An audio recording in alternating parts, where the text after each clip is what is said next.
আজি গৰু বিহু আৰু বছৰেকৰ বিহুৰ দিনাখনি জানো নিজৰ পুৰণা ঘৰখনলৈ নোযোৱাকৈ পাৰি প্ৰথমতে পুৰণা ঘৰতে সোমাই ল'লোঁ। তাৰ পাছতে যিহেতু সকলো গাঁৱৰ ৰাইজে মিলি পেলাই আমাৰ পথাৰতে গা ধুৱায়, সেইকাৰণে পথাৰলৈ বুলি ক'লোঁ আৰু তাতে সকলোৱে গা ধুৱাই লাগিছে নিজৰ গৰু গাইখিনিক। আৰু এই আমাৰ পয়াখীয়েও ভিডিঅ' কৰি আছে।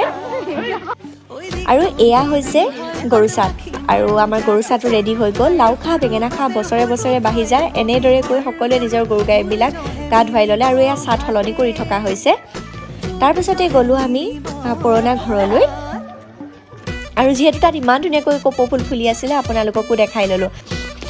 আৰু বছৰেকৰ বিহু দিনাখনি বোলে 100 এবিধ শাক খাব লাগে, সেইকাৰণে শাক বুটলি লাগি গ'লোঁ আৰু 100 এবিধ নাপালোঁ, 12-13 বিধ মানে পালোঁ। যিখিনি পালোঁ সেইখিনিকে বুটলিলোঁ। এই আমবুলি টোপ দেই। আৰু তাতে আমাক গাখীৰ খাবলৈ দিলে আৰু জলপানো দিছিলে খাবলৈ। আমি দৈ খালোঁ। দৈ খাই এয়া লেকচা মাৰি আছোঁ আমাৰ মামন আৰু মই। তাৰপিছত ঘৰলৈ আহিলোঁ। ঘৰতে আহি পানী দিয়া ভাত আৰু আমৰলি টোপ খালোঁ।